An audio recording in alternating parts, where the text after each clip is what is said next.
So I will say that I never tackled the observe the moon binoculars before. I've certainly checked the moon out in my binoculars, but I've never done it with a mission to see certain details that the program highlights. And it's kind of neat. You notice things that you're seeing things in a new light that you hadn't looked for before. So it's a good programs. Yeah. I'm going to just welcome everybody. Hello, YouTube friends that are on. We were just chatting about our observing this past week and how nice and clear it's been and how it's going to be all destroyed for us in Ontario, probably for the lunar eclipse. No. And agree with what you just said, Chris. I really felt like when I actually had a mission to observe things, you really look more carefully at the moon and what you're looking at. I really enjoy the observing programs because personally, I need a list. It gives me a lot of guidance. To be able to look at things. Hello from everyone across Canada. We are doing more with Stellarium episodes today. We'll also have our messy minutes at the end. Thank you to everyone who came out this past weekend, whether virtually or in person, to celebrate International Astronomy Day. We loved having you all there, and I hope even if you didn't come out to one of our events, you had your own mini celebration at home. Maybe you took out your telescope or just looked up at the sky. And I guess with that, I have no big announcements from National other than we will be launching, tickets go on sale next week for our General Assembly 2022, which is happening June 24th to 27. It's filled with speakers and workshops and something for the advanced astronomer all the way to the person just learning how to pick up a telescope. So stay tuned to our channels for that.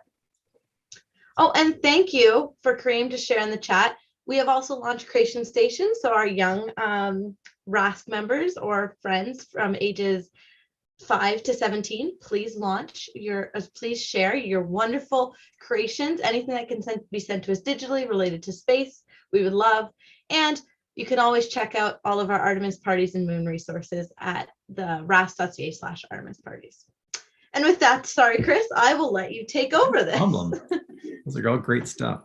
So today I thought what I'd do is slow things down and explain some of the advanced tricks and things that I'm doing with Stellarium when I'm presenting Insider's Guide. And I'll kind of run through some of the more interesting settings that you can set up in Stellarium and functions that you can use, and some of the more really neat, unorthodox things that the software can do. I'm not going to go all the way through. In other words, there's still going to be stuff on the table that we could do in a future event, a future session, because it's just impossible to cover everything the software can do in a 90-minute session, even less than 90 minutes, maybe about an hour. But I'll try to highlight some of the really interesting things that people can do and hopefully inspire you to, take it to the next level when you're using Stellarium. Now, I'm not going to go through the basics of downloading it and installing it because we covered that in our very first Insider's Guide way back 2 years ago. It's one of the high-rated YouTube videos on the RASC Canada channel. So just go on over there and go through it. The new versions of the software do get released from time to time. Today, I'm going to be demonstrating the latest version 0.22.1.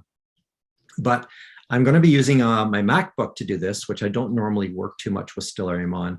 And that's because the developers took away a function a couple of versions ago that I love to use called the bookmark tool. And I've got that one preserved on my Windows laptop. So in order to show everybody the latest version of Stellarium, I thought I'd use my MacBook. So it's got the most current version on it. So let me switch over to screen sharing and get started here. And again, if there's something that you didn't see me talk about that you're curious about, put it in the chat and we can maybe see about answering those questions as we go. All right, here we go. And while you're opening that, I'm going to plug RASC members. One of the big benefits of being a RASC member is you have access to our free Stellarium training courses, which these are what Chris is doing as a great start. But if you really want to dive deeper in it, there's 3 levels. So like 6 hours in class in total, plus another one that's being launched this summer to use it on your phone. And those are free for RASC members. Absolutely. Yeah, one of the things that a lot of people like to try to do with Stellarium is to control their telescopes, their go-to telescopes with it. And I'm not going to get into that today. So that's something that's discussed in the course, one of the course levels. All right. So here we've got our basic installation of Stellarium. If you want to find out which one you've got loaded, you want to mouse over. You've got a vertical toolbar on the left, and you've got a horizontal toolbar on the right. And if you mouse over into the toolbar on the left, the bottom one has a question mark, and you can see that when you mouse over something in Stellarium, it usually pops up with additional information on how you can also access that menu. So you can see here when I mouse over the question mark, it's labeled help and help window and F1. So the function key 1 will open that up. In this case, I'm just going to click on it to open it up. And you've got 3 tabs here, help, about, and log. And if you click on about, it tells you the current version of Stellarium that you've got downloaded. So if you're curious about that. Under the help menu, this is a really neat list of shortcuts that you can use to do a bunch of different functions, a number of different functions, changing your field of view and labeling things and so on.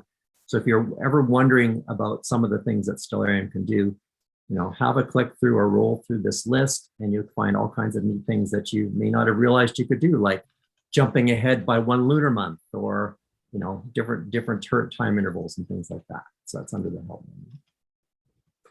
Now, if normally where you get Stellarium from is at their website, stellarium.org. And if you're interested in the user guide, so there's actually a booklet or a user guide for Stellarium. I haven't got mine open right now, but it's available at a link that Samantha can put in the chat, the github.com Stellarium link. Samantha will give you the user guide. There's also a developers group, or a place where people report bugs or look for updates on features that they've requested and things like that. And that's the github.com/Stellarium/Stellarium, which Samantha put in there as well. It's kind of an advanced thing that most basic users aren't going to need to look at, but that's where you can find out. So let's look at some of the configurations that you can do. Already you'll notice that I've got mine set up a little bit different than the defaults are. I've got some additional features labeled and displayed. So if you head on up here, you've got your location window, your date and time window. So this is the one where it toggles and you can display your day, month, year, hour, minute, seconds. Then you've got your sky and viewing options, your search window, which we'll come back to a bit later. You've got your configuration window with a number of tabs across the top that we're going to get into here in a bit. And then the astronomical calculations, and then the help window. We're going to start here in the configuration window. And I'll just show you some of the things that I have set up that you may want to emulate or at least consider doing in yours. So the first one is, once you get everything set up the way you like it, you would use the Save Settings button to lock that in. So every time you launch the software, it'll come up with the same things set up for you, facing the same direction, same field of view, same features labeled and not labeled, and so on. You can also actually look in a certain direction with a certain field of view and save that aspect so that when you launch the software, it automatically looks in that direction. So that's something that I use once in a while, but mainly I use the Save Settings view. Across the top here, you can also change the program language. So, by default would load the English Canada, but there are dozens and dozens of languages that you can operate Stellarium in if you wanted to, thanks to the user group that sets it all up. Okay, now under next one is the information. So when you click on an object in the sky, the software will display information about it on the right, as long as it's selected. And if you right click, it gets unselected. And you can decide what gets put there. And I often will refer to numbers that I'm reading off the screen when I'm sharing information with people on the show. And that you can access it on this information tab. So you can actually fill the screen with everything it knows under all available, or the default, short, none, or customized. And I pick customized because I want things like its name, its catalog number, coordinates in the sky, height, its altitude and azimuth, so how high and in what direction to look for it. Ecliptic coordinates is optional. And it's just its elongation or its distance from the sun. And by the way, if you mouse over these checkboxes, the software will actually report to you. Sometimes you have to wait a moment for it to appear what it's for, which is handy. I like visual magnitude and absolute magnitude. So those are the brightness of an object if you were to a given distance from it. Its type, its size, its distance from us, when it rises and sets and transits. And then additional information will be things like if it's a double star, it'll give you the separation and direction to the partner, the companion star, and things like that. So it's a bit context sensitive, but that's where you can get that. Under extras, the next tab, again, a lot of these you can just leave be, but one of the things that you've got here at the bottom is star catalog updates. So when you first load the software, you get a certain collection of stars down to a minimum brightness or a large enough magnitude value. And you can override and start loading in more stars to fill the sky with more and more dim stars. Right now I've got mine loaded to 6, and it's offering me to go and grab number 7 out of a total of 9. And you can see here it reports that the catalog in this catalog number 7 would be 142 megabytes, 24 million stars in that category, in that file, filling a magnitude range from 13.5 to 15. So most rascals, advanced beginners even, would get away with perfectly happy with, for up to catalog 6, catalog 7. I think on my Windows computer, I've got catalog 7 loaded and I've stopped there. And that's generally fine. Now, under the additional buttons, this is where you get some really, really great functionality that I use quite a lot in the software. And anything with a check mark here will produce a button across the bottom of the screen. So you can see I've added the button to show the constellation boundaries. I've added a button that'll let me display asterisms, which are these two here, and their lines and their labels. I can summon a grid of the ecliptic. I can summon a grid of, let me just mouse over here so it tells you what it is, the equatorial grid, epoch year 2000. Show that it's display the compass points around the sky. Those are the cardinal and compass points, and the ability to switch those on and off. So there's a button for those. As you can see here, I can turn off the compass marks because that button's available to me. Centering button, full screen button. So centering button is the one that lets you click on an object and draw it to the middle of the screen. That's this one. The night button is the one that makes the screen red. So that's the eyeball one down here. You can see there's a quit button, of course, over on the side here. Now, nebula background. So you've got here your deep sky symbols, your planetary markings and labels, and then the photographs of it that they've loaded in for the popular deep sky objects. So when you zoom in on a deep sky object, you get a photograph of it superimposed against the artificial stars background. So that's the nebula background one. The flip buttons are over here. So you can flip the sky left, right, or up, down. And this is what you would use if you wanted to match the scene to your telescope eyepiece view.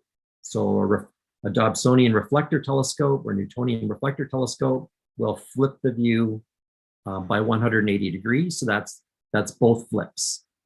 So that would be the scene in a reflector. An SCT, a refractor with a star diagonal in the back, would just be a left-right mirror image. So you've got both available to you. The DSS survey is extremely handy, so I always recommend having that one available. And this is a digital sky survey for the entire sky. So quite often you'll notice that if you zoom in on a galaxy symbol, it'll be empty. There won't be any picture underneath it. And that's because hasn't been deemed important enough to include a photograph of it. But if you do want to see what it looks like, you can summon the digital sky survey, which actually can take some time to load because it basically loads the area of the sky you're displaying. And so if you want to sort of see it efficiently, zoom in on the object first, summon the digital sky survey, and then when you're done, shut it off before zooming back out to your full sky view, because we'll do some of that here in a little bit. Observing lists. So there's a new feature called observing lists. There used to be bookmarks. Now it's basically a means of developing your own custom list of objects that you can locate with a click. I'll show you that. And then the buttons background you can use or not use. It just basically makes it easier to see the buttons against the horizon. So the only ones that I don't really need to worry about are the galactic grid and the HIPS survey. So these surveys are other all-sky surveys in different wavelengths from different telescope systems or robotic observatories. I find them very slow and a little bit awkward to use. And so I find I'm just happy enough to use the built-in DSS. So that's a neat one to use. So you can see here, do a screen cap of the video and you can sort of match what I have if you're interested in matching that. So that's information, that's extras. Under time, so you can have the software start up at the current system date and time, but I like to have my Stellarium start up on today's date at a certain time. And I'll vary this through the years. So in the summer, this will get increased to 10 o'clock or something like that, a little bit after dusk. And then in the winter, you'll want this set to 4 p.m. or something earlier, just, around the time you expect to be out observing. The rest I don't worry about.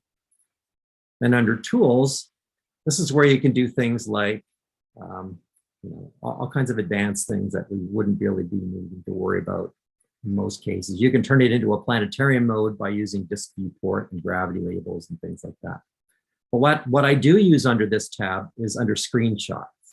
So you can take any current picture you're looking at and save that as a screenshot. And you can decide where you want, what folder you want that in, how many dots the resolution should be. And you can do something else, which is invert the colors. So I'll use that a little bit later. And you can decide on the file format. So it could be a bitmap or a PNG or a JPEG. There's a section here called scripts. And these scripts are things that people have built that'll run you through a set of scenarios, all timed, and you can play them, pause them, and exit them. I find them a little bit awkward to use, so I don't typically work with them, but that's where they are and that's what they're for. And again, if you select one, then you get a bit of explanation on what it does over here on the right-hand side. Finally, the plugins. So plugins are an important thing to consider with Stellarium. There's a lot of them available, and I find that I only need a certain subset of these. So the ones that I use angle measure, and that lets me, draw a vector from one spot to another spot and measure the distance, the angular distance between two objects. So angle measure. You want to make sure that you've got a check mark in the load it startup. And if you want to configure it, you can click configure, and this will do things like you can show the coordinates in equatorial. You can display the position angle or not. It's a little simpler if you don't. I'll show you how that looks in a bit. Or it'll tell you in alt-as, basically. So how much higher and how much east or west or left and right, rather than the as the crow flies distance that equatorial uses. So there's a few other things that you don't typically need to work with. So I use that one.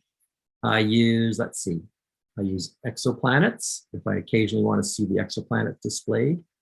Meteor showers, I have that one turned on.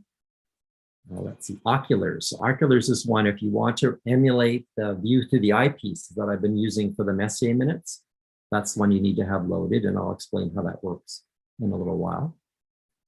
Let's see what else. Satellites, if you're interested in having satellites shown in the sky. And solar system editor. Those are the ones that I think are kind of required. And then there's some additional ones like telescope control that are for another time. All right, let's come into that.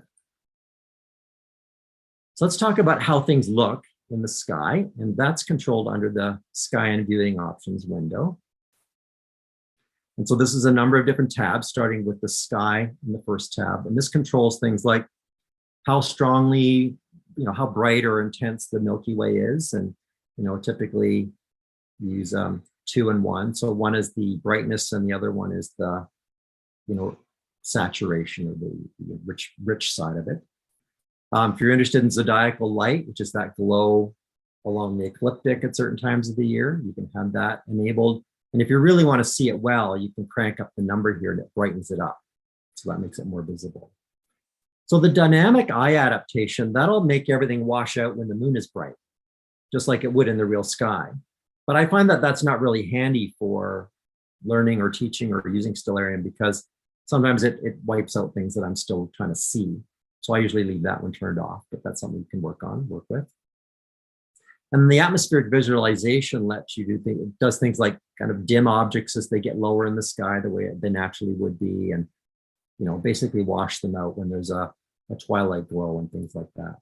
And you can play with the light pollution and how fast it gets dark by adjusting this. None of these I really need to work on or change.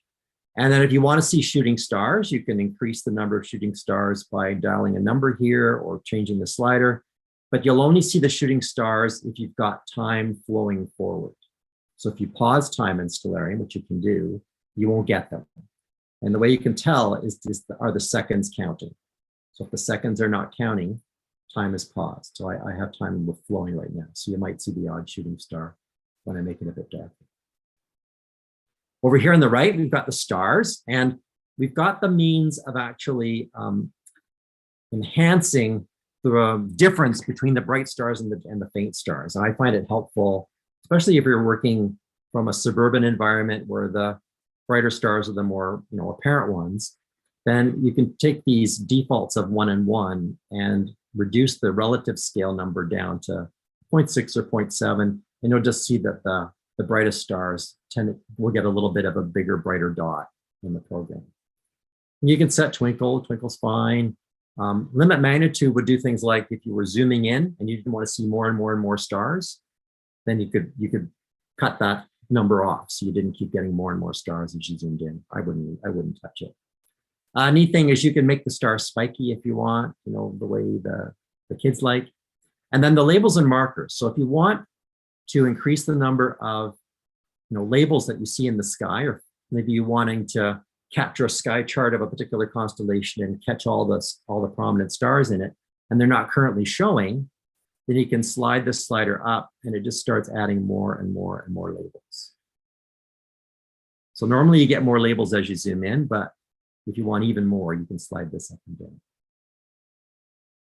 And lastly, here on this page, you can have the proper names of stars showing, or you can actually change them to their Greek letter or their HIP number or other things. So normally the default's fine.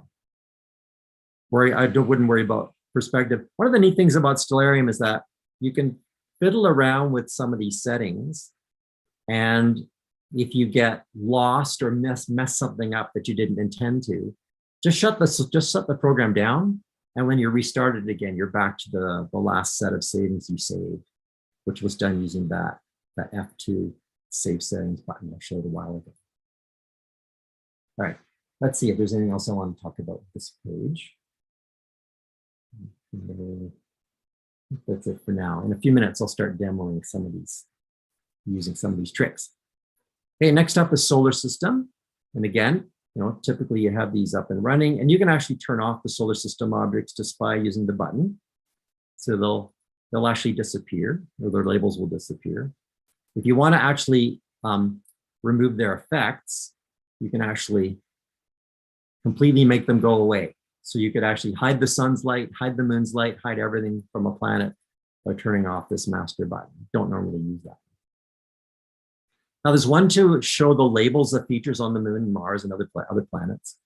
And usually I leave that turned off unless I need them, but I will remind you that if you're trying to search for a crater on the moon or something like that, the search function won't work unless this is switched on. So you'll search for a crater name and you won't get anything in your results unless you've got this switched on. So that's something to watch out for. And you can plot the orbits of everything. So if you don't have anything selected, then all the orbits of the moon and planets will be shown. You can have the orbits, just the main planets, or you can have the orbits of the small things as well. So if I were to go into the morning sky and find the other planets, there's Jupiter. So you can see all these little orbits around Jupiter, because it's also showing me the moon orbits around the planet. So if you wanted to have just the planets, you could Click that on and it'll take away the moons and just leave the main planets. Again, I normally leave that turned off. Okay. Important if you're wanting to look for things like transits of the Great Red Spot or shadow transits of Jupiter's moons across the planet, that you need to have simulate light speed enabled. Because what it does is that even though the Great Red Spot may have appeared, and up to an hour ago on Jupiter, that image has taken all that time to get to us on Earth. So here we are, we have the distance here, 46 minutes light time for the image of Jupiter to arrive here on Earth. So if you don't have the simulate light speed on, it'll show you when the event actually happens at Jupiter.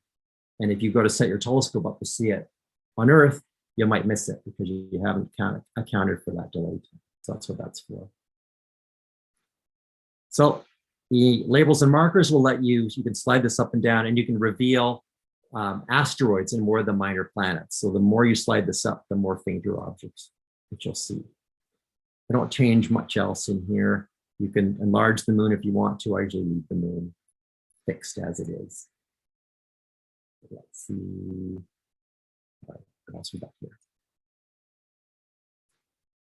We'll come back to deep sky objects in a bit. Markings, we'll come back to some of these a little bit later. That's enough for now in terms of setting how things look. Any questions? I should stop for time to time to see if you have any questions. I don't see any questions so far. As always, feel free to ask them in the chat or the Q&A. And I hope I'm learning already. I hope other people are finding this interesting. There's things I'm picking up that I'm going to start using. Cool. All right. So when you start the software up by default, time is running. You can see the seconds counting up here. If you want to stop things, stop time. And why would you? Well, if you wanted to zoom in on an object and see it, a simulated eyepiece view, you want to pause time or otherwise it'll drift out of view, right? So you can pause time using the horizontal bar here. You can click on the play button and pause time, so that stops it. And this just toggles run time, pause time, and so on. Or you can use the letter K on the keyboard. So when you hit K, it stops, and when you hit K again, it resumes. And then on either side of this, you've got this down arrow setting it to now. That sets you to current time. And then you've got forwards and backwards time to the right and to the left. And each time you click this, the rate of time speeds up. So if I click this once, you see my seconds are counting up a lot faster. If I click it again, the sky is now moving again. If I want to slow it down, I can click the other way, and that slows it down. And each time I click it, eventually I'll run backwards. And then click the center to pause it. You can also do that on the keyboard by putting your fingers on the J, K, L keys. So K will pause, and then if you keep tapping L, it'll speed time up. And if you keep tapping J, you can reverse time. The first time I did this, it kind of got away from me and it scared me because it just went vroom through the days. So be aware you can always just set it back to regular time if you accidentally make it go too fast. So another way you can control time is actually just by incrementing or decrementing the values here. So you could sit here and click the up arrow over the 49, the 1749 here, and you could increase. You could just hold the mouse and just keep increasing the minutes. Or you could increase the time in hours. Up to you. So that's another way. There's more than one way of doing lots of things in Stellarium. All right, so here's a neat thing that I can do with the time feature. So when you want to focus on a particular object, you can left click it, and that will highlight it with the cursor. It'll show you the crosshairs around it. It'll give you the information you've asked for. Then you can center it by using the centering button here. That'll center it. Or you can double click it, and that'll center it as well. And then if you want to zoom in on it, you can use the mouse wheel to zoom in or out. You can use the, I think it's the command. Yeah, command on the Mac, it's command up arrow, and on the Windows machine, it's shift page up, page down. That'll zoom in and out if you want to. You can also use the /. That'll zoom in on an object. And the reverse slash will zoom back out. So those are a few different ways you can move it. What I'm going to do is I'm going to hold Saturn in the middle here, as I've done. And using my toolbar down here, I've got when the buttons are bright, they're in effect. And when they're dark, they're not in effect. So I've got this is the button for the ground, the horizon. So let me just go back out here and show you.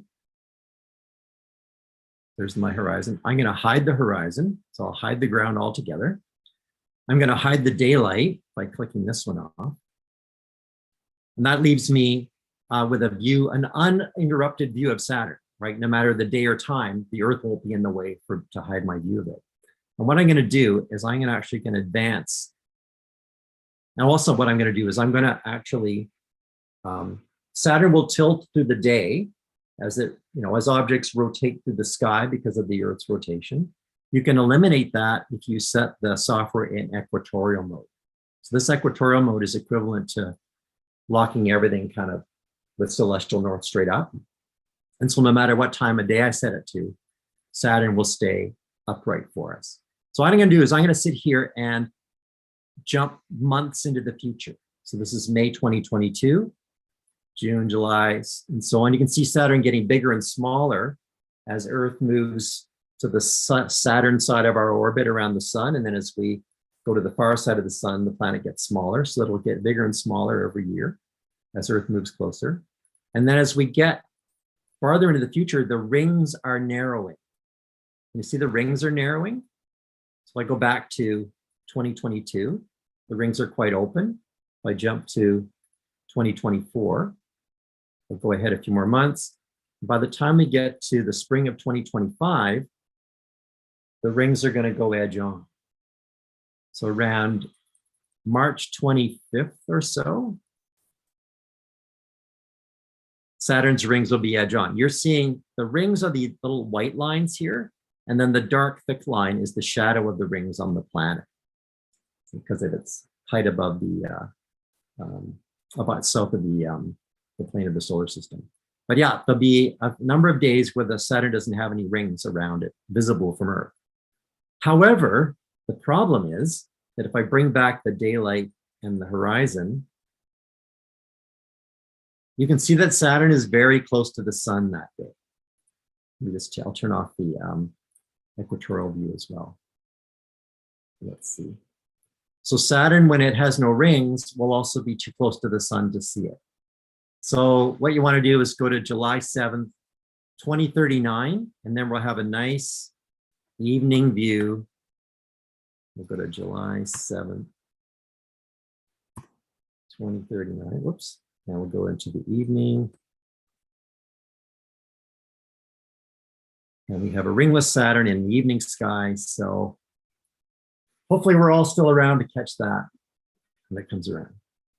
Does this mean though we will still, is this just how the Saturn rings get viewed? So even it's not going to be till 2039 that we can see Saturn again. It's going to be the next time we can see it with the rings edge on. Yeah. So Saturn has a tilt to its axis of rotation that's comparable to Earth's tilt, about 20 something degrees. It should be listed here in the numbers somewhere here. You can find it. And so that means that there are times of its orbit where its North Pole is tilted towards the inner solar system and we see the rings. And then it maintains that same angle as it goes around the sun. So if it's tilted North Pole towards the sun, 15 years later, when it's on the opposite side of the sun, it'll be South Pole towards the sun. And then halfway between those two intervals, it'll be to the side of the sun. So the rings will be edge on to the sun. And that's what I'm talking about, the rings disappearing about every 15 years. So okay, that's cool. We have a question just about your planet settings. Dan is asking, My Stellarium settings do not show planets as yours does. Same with DSO images. What is the setting to enable this? Okay, you want to make sure you go into your sky and viewing options. That's F4, and go to the solar system tab and make sure that you've got solar system objects switched on in this menu. And then when you've made that change, you'll probably want to go back to, well, they should appear then. And then you'll go back to your configuration window here and over to the main tab, and you'll save the settings so that from then on, they'll always appear for you. So, okay. And go ahead. Sorry, keep going. No, that's good. Oh, we have one more question, which Dave has Stellarium for their iPad and would like a more comprehensive program. Does Stellarium kind of have a limit? It's asking between a MacBook or a Mac computer. I guess more of the question would be, what are the limitations of Stellarium on certain computers? Does it run on like lower powered computers decently? Do you know? Yes, the software system requirements are listed on their webpage. If he's asking about tablets and phone versions, the paid versions are pretty comprehensive. Not all of the commands are easy to find. There's some things where you have to long press them in order to reveal the extra settings that are available. So you could try, next time you've got Stellarium on your tablet, let's say, open up the settings and try long pressing some of the icons, and you'll see additional menus pop up that let you adjust various aspects of it. Doesn't quite do as many of the tricks, though, as the desktop versions do. Does that sound like the answer you're looking for? Yeah, I think both. So if you're looking, the answer is, yeah, you can get the paid versions a little bit more on iPad. In general, I'll just summarize what I got out of this. In general, your PC, Mac, computer will do a lot more. This one is all free. Personally, my experience is my last laptop was 5 years old and ran Stellarium fine. I wasn't controlling a telescope with them. So don't feel like you have to get a full-on like heavy duty desktop, like a full Mac computer. Any old laptop should be fine to get all the features of the Stellarium you want. And again, also, I've never controlled a telescope with it, so I don't know how that affects things. Most of what makes the computer struggle would be if you're asking it to keep track of a lot of different objects. So when I went into the extras tab here, don't load up too many star catalogs, because that's giving the Stellarium program more work to do. So try to stay, if you've got a weaker computer, just stay with a lighter load of stars. That'll help as well. Yeah, good question.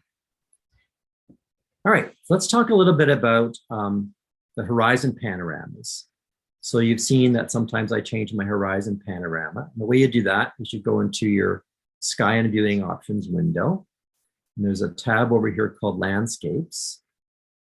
And it comes with a default set of available landscapes. And when you're using these, I like to have this position from the landscape switched off, because each of these locations represents a place on the Earth or another planet. And if you have this position from landscape switched on, when you choose it, your location will jump from where you want it currently, where you're home, to there instead, right? So then you'll be viewing the sky from somewhere else. But as long as you have this switched off, then you can just take advantage of the appearance of these landscapes around your particular observing site. And so that's important if you want to say, get a completely unobstructed observing site, you want to have a zero horizon. So I often use that if I'm dealing with Mercury or Venus or something like that. But I mean, you can make it look more interesting, but a lot less functional if you pick trees, or you can pick squarens. There are different views that are built in. But maybe you want to have some additional ones that you added on your own. And the way you can do that is you can add or remove landscapes. And the best, so I've given you the web address for the Stellarium. Let me just change this out of full screen mode so I can get this showing. So if you navigate to the landscapes page under the Stellarium website, then you can choose from, and actually I'll just go back to the landscapes page here. Yeah. So the main landscapes page, there's a list of places that you can pick from, including, you know, special and interplanetary and things like that. So if you say go to North America, then you'll see a list. Some of them have pictures and some of them don't. But if you mouse over to the right, anything that's a hyperlink that lights up will actually be a zip file that you can download. So you would download it to your downloads folder on your laptop. Or in my case, what I did is I picked a couple of these and I downloaded them to my desktop on my Mac here. I'll show you those. So I've got these two zip files that I downloaded, and I just put them here on my desktop where I knew where they are, because you're going to need to point to that folder where you put them in the next step, right? So there's lots and lots of different ones you can choose from. So I'll just run through the process of adding it right now. So let me just bring up Stellarium here. So once you're here, you've got your basic list. Then you go add, remove landscape. So click on this.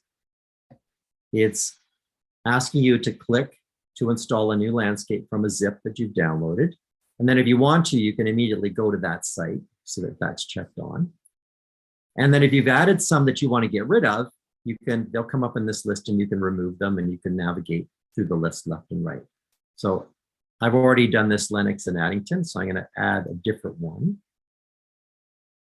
So it's asking me for my location. I'm going to go to my desktop. And here's my Granholmstoppen-winter.zip. I'll say open. And it's done. It says success. Click. Get rid of that. Put this away. Put this away. And I've got this new Horizon panorama. So there's lots of them you can add. On my Windows machine, I've got the pyramids. I've got Stonehenge. I've got a bunch of different things that I've added on. So now you can go to this list and you can see, I can go back to my Garching, or I could switch to a winter scene if I want to. I'm still at my home location though. Now, if I actually wanted to go to the different location, here's where things get really fun. So I'm just going to go to full screen here. Let's go back. So now let's say I want to do some traveling. So if I say, let's turn on position from landscape, and now let's go to the moon. And now I'm on the moon. You can see the location indicated down to the lower left. I'm at the moon now, and I'm looking at the sky overhead. So how about, as some of you may have heard when you were joining the broadcast earlier, there's a total lunar eclipse visible in most of Canada on Sunday evening. And what would that look like from the moon? All right, so now we're on the moon. We'll go to our time window here. We'll set this to May 15th, and we'll just find, there's the Earth next to the sun. I'm just going to click on the Earth and center it. I'm going to zoom in on it a little bit, and I'm just going to update the time. Now, don't forget that from the Earth, the moon appears to be the same size as the sun, half a degree. But from the moon, the Earth is 4 times larger. So it's 2 degrees across. So if the Earth eclipses the sun, it's a longer time, right?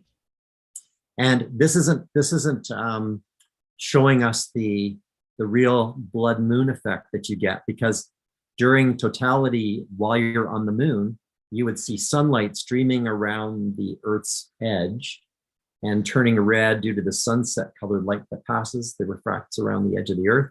And so that gives that eclipsed moon the reddish color. But this is one of the neat things that you can do in Stellarium by using the different locations. How about another one? Let's do another one here. And we'll come back to the eclipse in a little bit, don't worry. I've got some While other you're things. finding the next one, we did have a comment from Dave. Another neat thing you can do in Stellarium is add your own home location panoramic view by uploading your own photos, which I find really cool because one of the most frustrating things about Stellarium is when I'm trying to plan my night and then there's that tree in front of it that I know doesn't exist. And like, would it actually work in my area or not? Yeah, so you need the download the user manual, and it's got the instructions for doing it. One of the things that you'll need to be able to do, though, you'll need to be able to select the sky and make it transparent in your image, in your panoramic image. You don't necessarily have to have them all stitched. Some panoramas are actually overlapping sections, and some are continuous. I think there's more than one way of doing it, but you do have to be able to go in and convert the sky to transparent for Stellarium to work. So Photoshop or something will do that. Thank you for that tip, Dave. Yeah. All right, let's do another one. Let's go to Mars. So now we're on Mars. And now I'm going to set the date to November 10th, 2084. Man, you just did something we've been trying to do for decades. Like a touch of a button. And 2 a.m. I had this down at 2 a.m. All right. So what am I doing, you might be asking? I'm actually going to aim at the sun and zoom in. And you can see the sun with some artificially drawn sunspots. And this little circle here, that's the Earth. So there'll be a transit of Earth across the sun from Mars on November 10th, 2084. And just give it a few more minutes here. But wait, there's more. We keep going.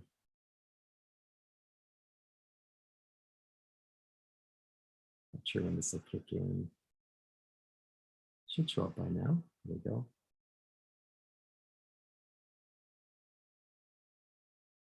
Huh. We should have the moon show up here at some point. I don't know why it didn't show up yet.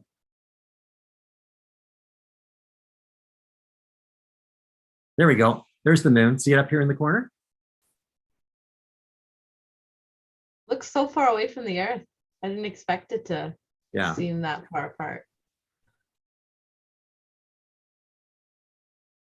Yeah. So for everybody who will be the young viewers today who will be tourists on Mars in 2084, there may or may not be a transit before then. I haven't done the research. My notes, I think this might be the next one. That's the one you want to go for. So that's cool. Now, what do you want to head back? So open up your landscape. And what you can do this time, there's a couple of ways of doing this, but I'm going to leave the position from landscape turned on. I'm just going to click one of the Earth-based sites. So now here we are back on Earth, but we're in Garching, Germany, so that doesn't help us. So what I'm going to do is turn that off so that any future work I do won't take us there. And I'm going to go up to the F6, the location window, bring that up, and this will let us convert our location back to our default. So we should be able to go back to our default, or if not, you could type in your city and you're back to your city. You can also add your own custom sites if you want to. So let's say you might have a cottage that's not near a town that's in the database. You can actually type in its latitude, longitude, and its elevation. You could give it its name and then identify. Stellarium are no longer using countries. They've decided to just use regions for their cities. And then you can actually add it to the list and it'll become part of your searchable locations. So me, I added Thornhill later. There's Thornhill. So now I'm back at Thornhill and I'm good to go. And you can add and delete sources from the list if you want to. So while we're talking about settings, we have a couple questions about the kind of setting these. So every time you upgrade to a new version of Stellarium, do we need to reset all options?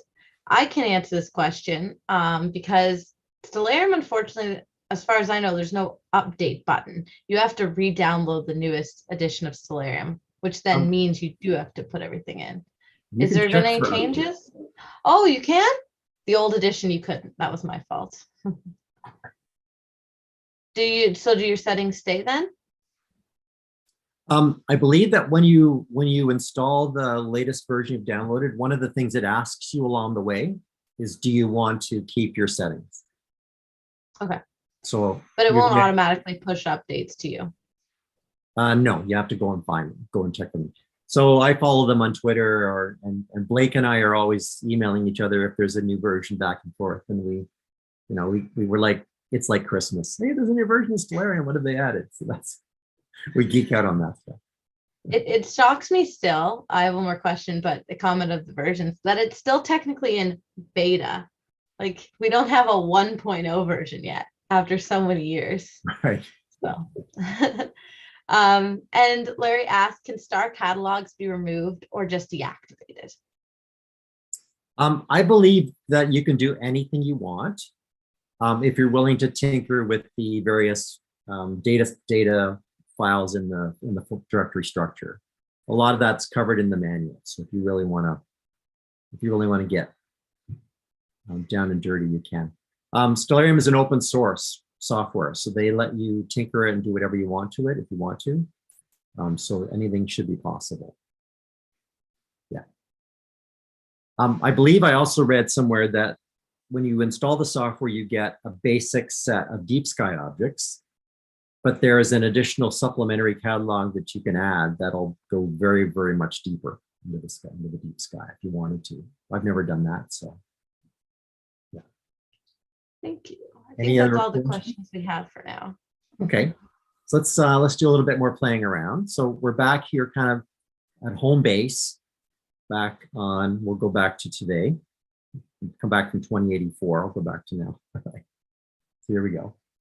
So a few more things that you can do that you may or may not find handy.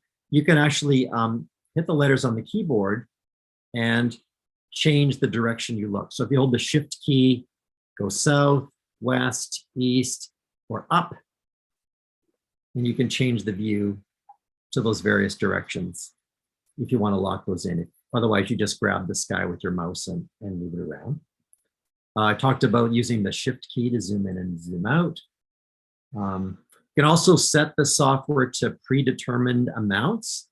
Right now, it reports to you always the field of view. So down here, you've got your location, your field of view currently, and the date and time, and its difference from universal time. If you want to make that exactly 90 or something like that, there are key commands, and then use the letters 1 to 9 to get those. So on the Mac, it's, let's see, Option Command, and on the Windows machine, it's Control Alt. So Control Alt 1, Control Alt 2, and so on. So Option Command 8. Oops, Option Command 2. Just gave it a headache. Oops, I just did the Mac version of that rather than the Stellarium. Now we get back to my basic. Chris is the ultimate power user. He can use Mac and PC. Does anybody know how to remove screen scaling in Mac? Let's see. Preferences.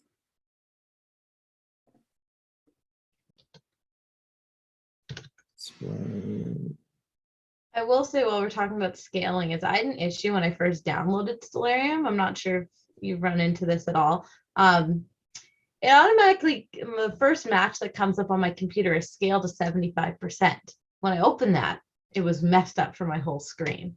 And I had to be very cautious about only picking the Stellarium app to open because it gave me a bunch of different like angle mode scale 75%, a lot of different options to open up.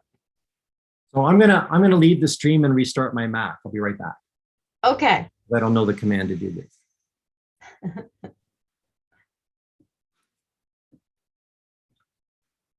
In the meantime, does anyone have any other questions coming up? think Chris is gonna. Oh, we got one. Is it possible to record a video of a particular progression for use outside of Stellarium? So in the past, so basically when I've tried to do the moon, I have, which we'll show later, a moon progression, I've just used a typical screen recording of it. So I'm a Windows user, so I don't know what Mac's situation is, but if you do Start G, open up your game bar, there's a built-in recorder, so then I record my screen, and that's how I get the progression. I can ask Chris when he gets back. But in the past, I've just used a typical screen recording for there. Yeah, so all else fails, screen recorders are fine, and that's how we get a lot out, Chris. Can you repeat the Windows instruction? Okay, let me just double check I'm getting this right. Okay, so you go Windows. It's going to scare you if you do this. So basically, there's a Windows key and G, and it'll open up your game bar, and it will open up a ton of different options. And in the top left corner, it should have the option for record. And and then you can just hit start recording. Or I think you can do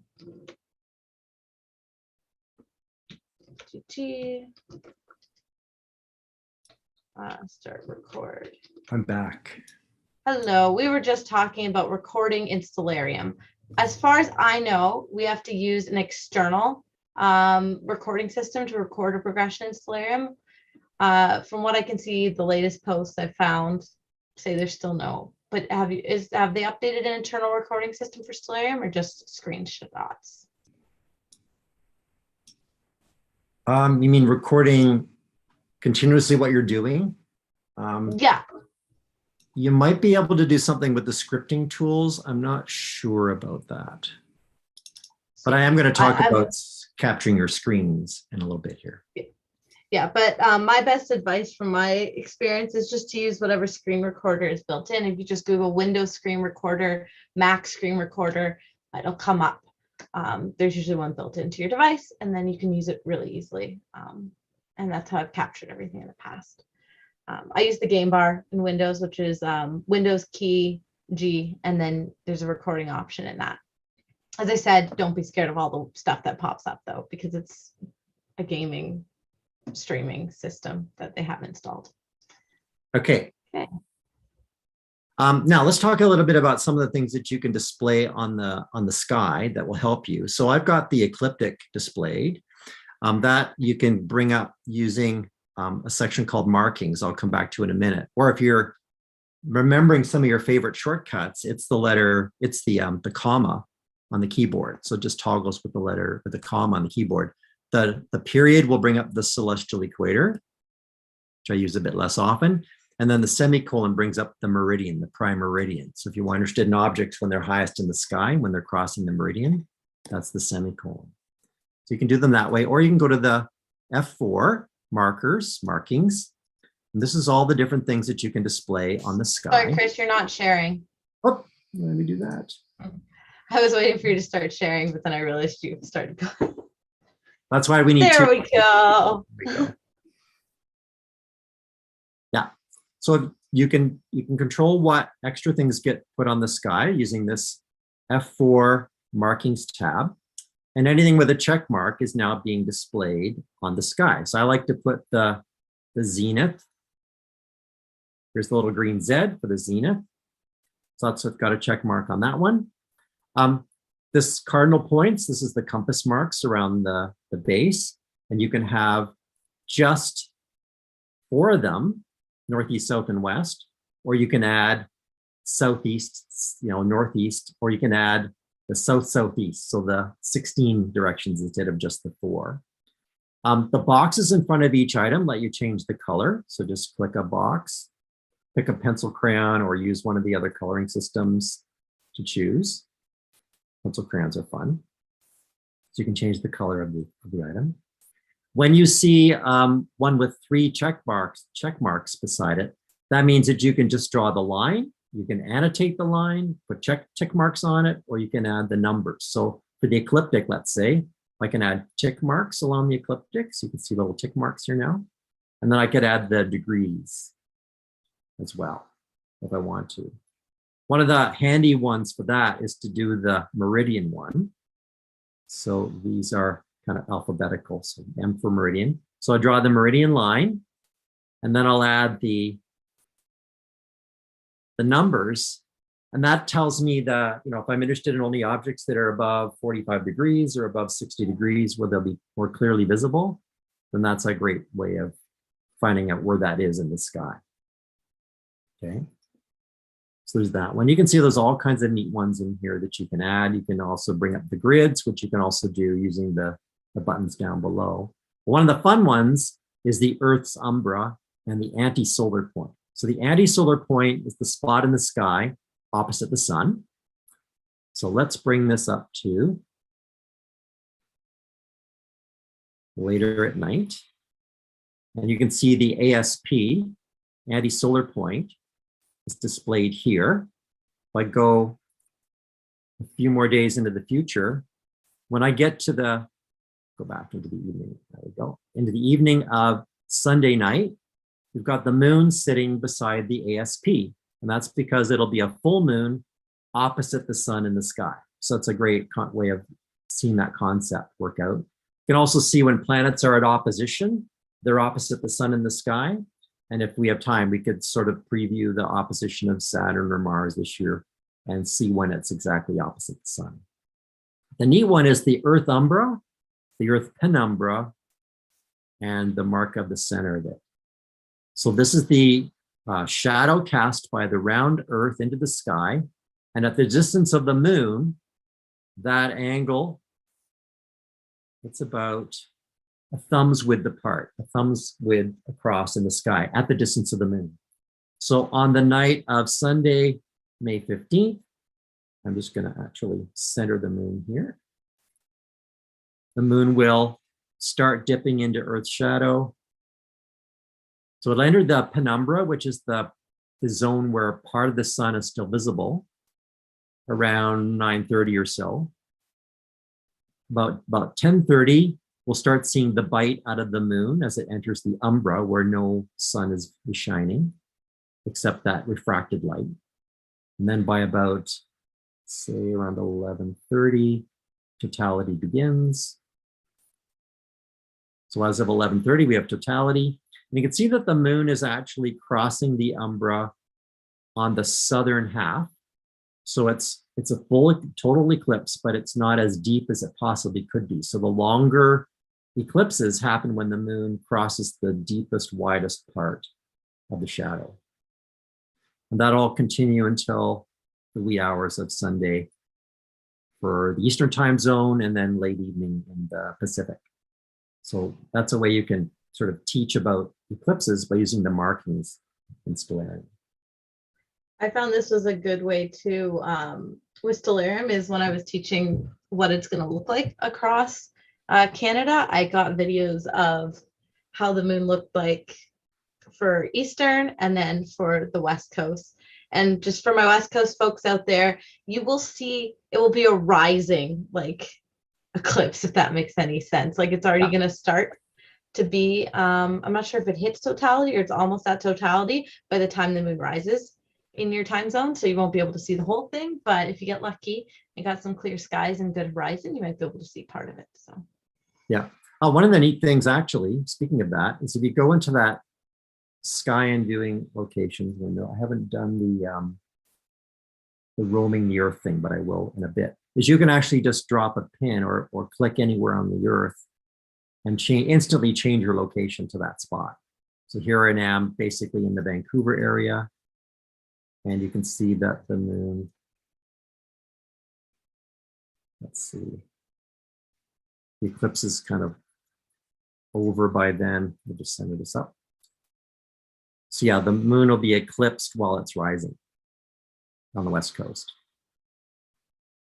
You'll get to see the second half. And the second half is just a repeat of the first half. anyway, basically, so no problem. And then back to my home location. Okay, so those are some of the neat things. A couple of other things you can do in here that I really enjoy using are, I'll take off these, are the field of view indicators. So if you want to simulate binoculars or a telescope eyepiece, you can click on the circular field of view. You can change its color, make it something nice and bright. And you can set the amount. So let's say binoculars are about 6 degrees. So that gives me the binoculars field of view for whatever happens to be in the center of the display. Okay. Or if I want to do a camera sensor, I could put in the coordinates for a rectangular camera sensor and vary its number of degrees and its angle. So I can tilt the camera sensor around it as well for imagers that want to work with that. So you can do it that way. But what we'll do is we'll get into setting up simulated telescope views here in a second.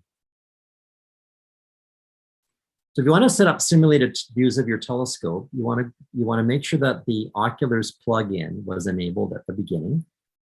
And there's a couple of ways of getting at it. One of the simplest ways is to go into the plugins menu here, go down to oculars and click configure. And here you've got different tabs. You might click on telescopes. It'll come up with a list of telescopes already built into the software. So I added the Dobsonian reflector. So I clicked add. I got a blank here. I typed in 6-inch Dobsonian reflector. I put in the focal length and diameter, both in millimeters. And then I realizing it's a Dobsonian and that it's a reflector. It's not an equatorially mounted scope, and it flips both horizontally and vertically. So I check both of these on. If I were to say have a refractor with a star diagonal, then I just flip it horizontally. I don't need the vertical because it gets me a mirror image view. And in this case, I put my refractor on an equatorial mount. So I have that set up for equatorial. So you can have all these different ones. Under eyepieces, there are a bunch of eyepieces already in here. So here's our Plossl 40 millimeter or Plossl 26. And you can add or delete. So I deleted a bunch of them and added a few in here as well. You can also do binoculars in here. So here are my Canon 10x42 binoculars. So it gives me, I give it the field of view, the apparent field of view, and then the magnification and diameter. So I've got those in here. Once I'm done, I can get out of that. And then I can actually say point at the moon. I can say Alt-O or Option O, and I can configure the oculars from here. I could switch on Telrad rings if I wanted to. That's Alt-O, and I can switch it back off. Or I can do Command-O, and that switches into the telescope view. And you can also do the same thing by when you've got the button enabled, is you can have your eyepiece view button enabled. So this is what I'm using for our Messier minutes typically. So when you set this up, you can have this set so that a little bit of the sky around is transparent. So you can sort of see the objects that are outside the field of view. And if you go back in here one more time, then you can configure it while you're here and you can select different telescopes. So I'm going to go Option O. So Option O. If I hit Option O, then I can actually choose which telescope I want. So my 6-inch Dobsonian reflector is selected, and I can choose which eyepiece I want. So 26 millimeter Plossl. If I want to switch it, I can switch it. And then I actually switched on, there's a button to switch on the compass marks around. So you can see when you're logging for your observing program or something and you want to know directions, you can come back and figure out what you saw and put the directions in. That's a neat one. And when you're done, you can head on out. I'm going to skip a couple of things. So yeah, we'll save a few things for a future session. One of the things that I wanted to mention is if you're wanting to know whether you can see an event like a lunar occultation or something like that where you are, or where in the world it would be visible, you can do things like just click on the latitude, longitude, and just use the up and down arrows to navigate the world, and you can travel. Mainly east and west is what you're going to use for that.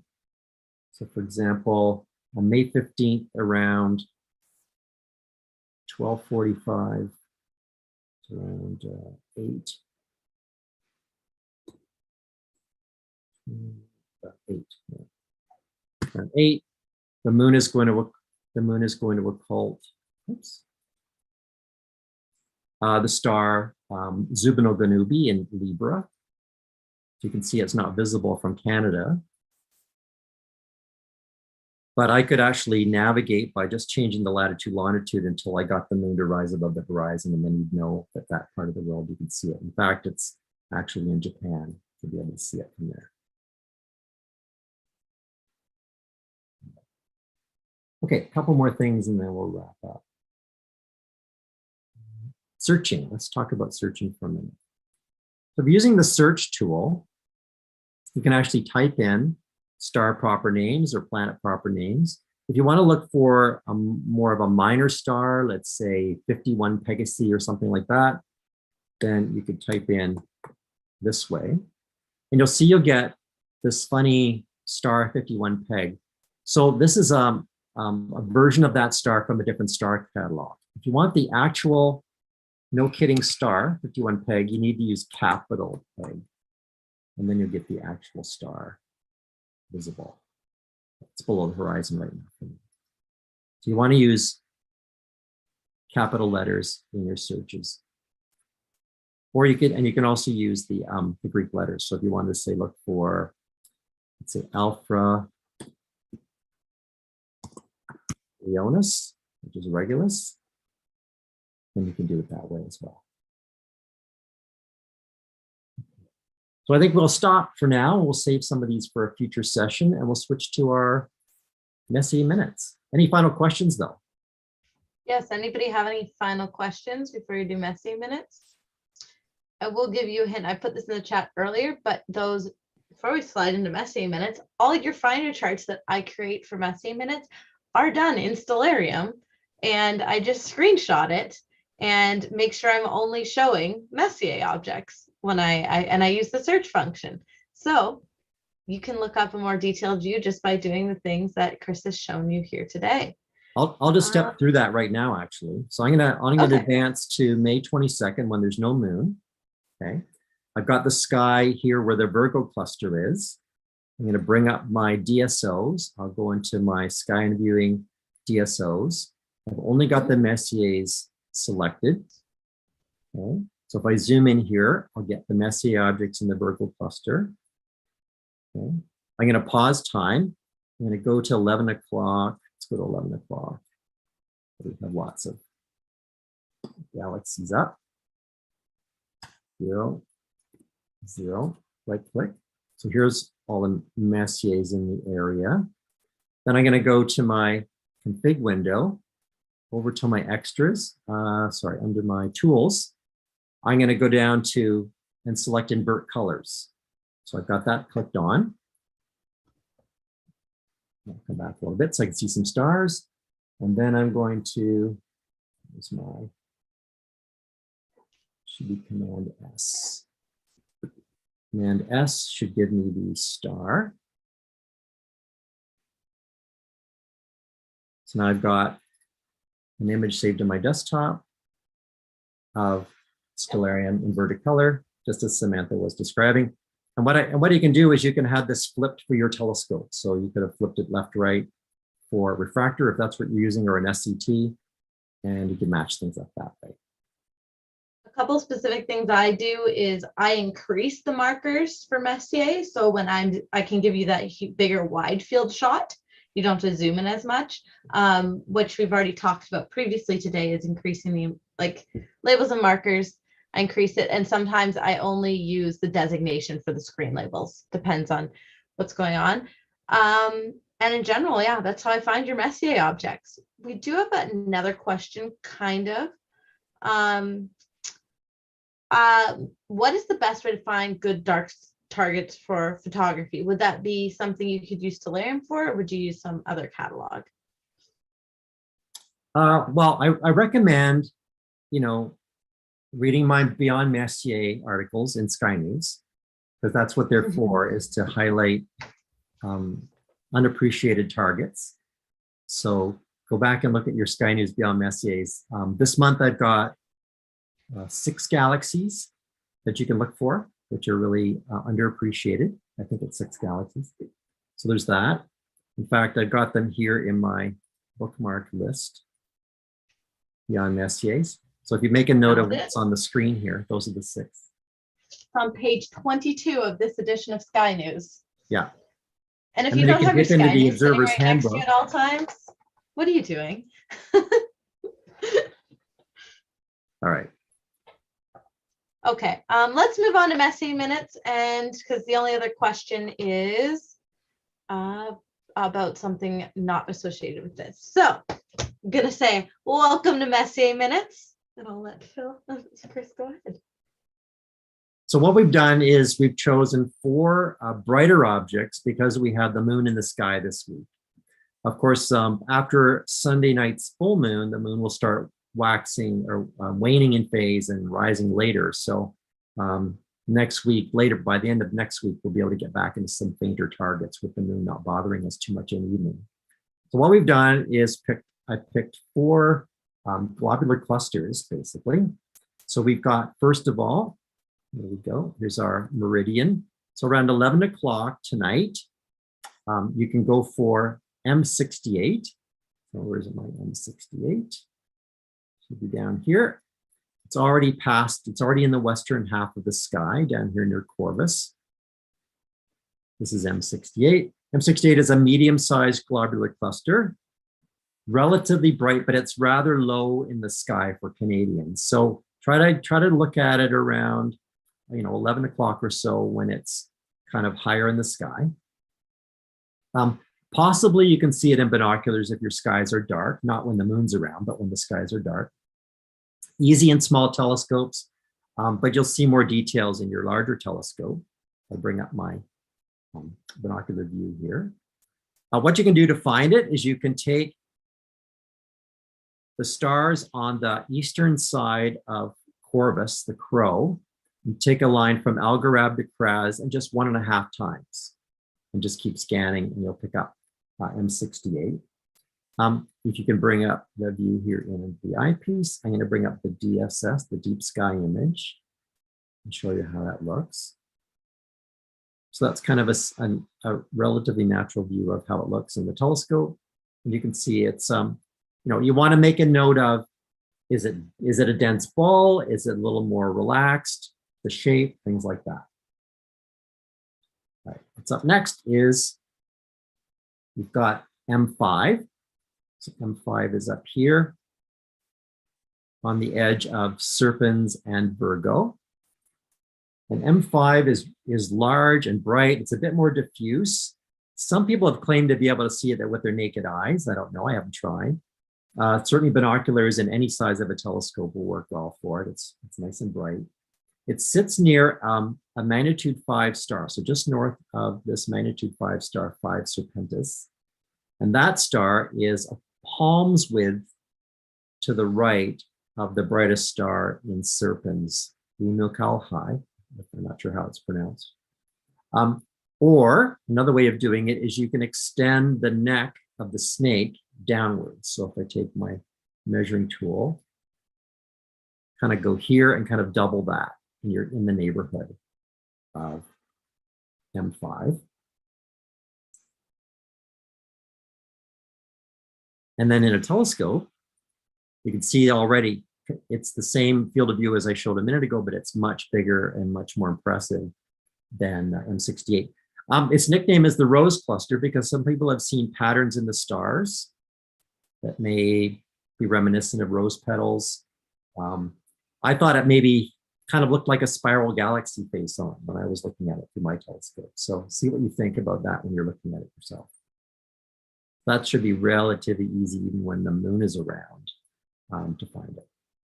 Next up is we have our favorites, our 2 favorite globular clusters in Hercules. So Messier 13, which is a celestial showpiece, big and bright.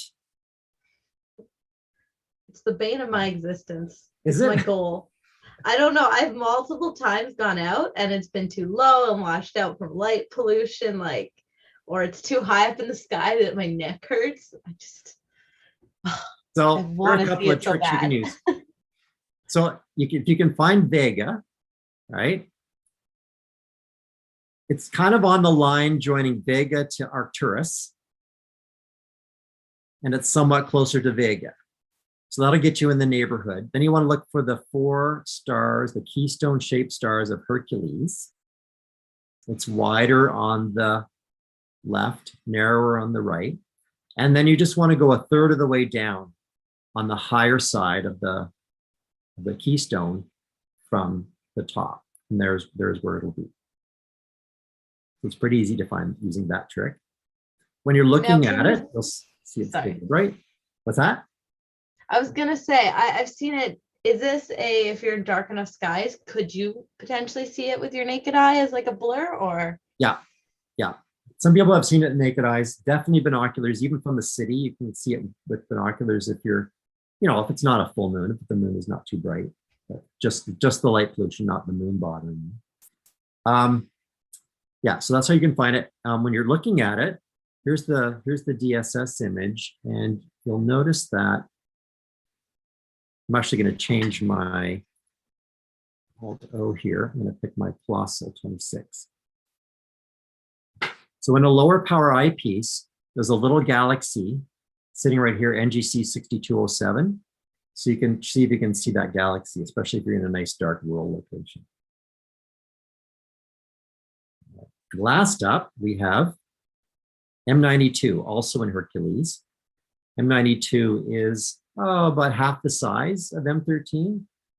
It's kind of often overlooked in favor of its famous sibling there.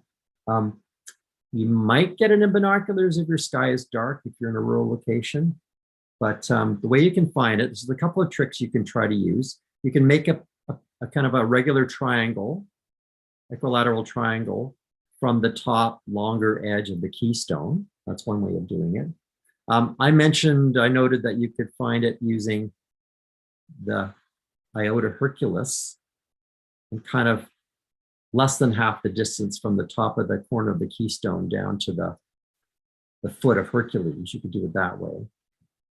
There are a couple of other kind of places that it's midway between, so you can do it some other different ways. But that's the way I would try it first, is using that sort of triangle idea.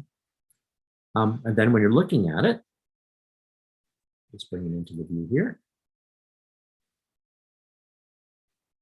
You can see right away it's a lot smaller and more compact than the other ones we've looked at. So it's a bit farther away than Hercules. Hercules is about 25,000 light years away. This one's about almost 27,000 light years away. So those are your recommended Messier minutes for this moony period that we're in. And then next time up, we'll get back into some dimmer objects for our new moon week. Do we have any questions? This is your call for questions about Messier minutes. We'd always like to know if you've actually gone out and used any of our tips to see it. As you know, all these things we've discussed, you can find at ras.ca/Messier-minutes. I was a little late last week. I apologize for that with my internet issues. We have a PDF, which has all the targets, all the kind of things to look for that Chris has mentioned, the finder charts, as well as the log books, and a link to just the segment for Messier minutes from our episodes. You don't have to scan through the whole episode. I do that for you. I crop it out and I have a whole playlist. We have a question. Any advice for the moon eclipse on the 15th to see it? Well, of course, lunar eclipses are 100% safe. Everybody can get outside and look up. You can just look up with your eyes. Binoculars work well. You can put a camera on a tripod and snap pictures along the way. Remember, it takes a few hours for the whole process, so you've got plenty of time. Lots of advice about bracketing your exposures because you've got plenty of time. So kind of plan, how often you want to take a picture, and when you do that, bracket your exposures and capture a few different versions of the scene so that you can then pick from the best of those. You can use Stellarium, or an app to figure out the angle where the moon will be in the sky, so you can decide where do you want to stand. You don't want to set up your lawn chairs and have everything ready to go and have a tree or a building in the middle. So I don't know. What do you think? My big advice, and I'm saying this because I feel everybody forgets this, is it's a long time. Bundle up, even though it's getting warm. Make sure you're comfortable to stay outside that long, so you don't feel like uncomfortable while you're watching it. I personally, I hope it's clear, because I don't remember ever seeing a lunar eclipse. I've seen a couple solar, but I've never actually made it out to see it lunar yet. I know I need to do that. So a couple things to watch for. The upper northerly zone of the moon should be darker than the southerly part of the moon because it's deeper into the shadow. So redder and darker. Once it's in totality, you should start seeing the dimmer stars around return to more intensity. So Libra is not a very bright constellation, so you'll see some of Libra stars come back into view. So yeah, and share your pictures and let us know how you did. Fingers crossed it don't get rained out. Okay, I think this is the end. James just sharing, they drive to a nearby spot that's not surrounded by trees. They alternate between camping up the van and going outside in cameras. Yeah, I set up my my SUV that way too when I drive out. Okay, I would like to thank you all again for coming to this episode of Insider's Guide to the Galaxy. And we are back in 2 weeks, right, Chris? Yeah, we'll be back. And then we'll probably slow things down a little bit for the summer. Yes, that. So May, it'll be the last regular every 2, but when the summer starts coming, gets warmer, we want to be outside a little bit more. Everybody needs a break. Chris works so hard for you and us. We got to give him a summer vacation. So we are going to do that. And we'll make sure we update the schedule on the website accordingly for that. I think we're going to look at how to plan an observing session, checking the weather, checking various things, getting ready, charging batteries, all that cool things that you need to think of. And then I was thinking of doing the Globby Awards, having the best globular clusters, the brightest, the farthest, the things like that, because summer is globular season. I love it. So now I'm super excited coming up. So see you all in 2 weeks. Thank you all.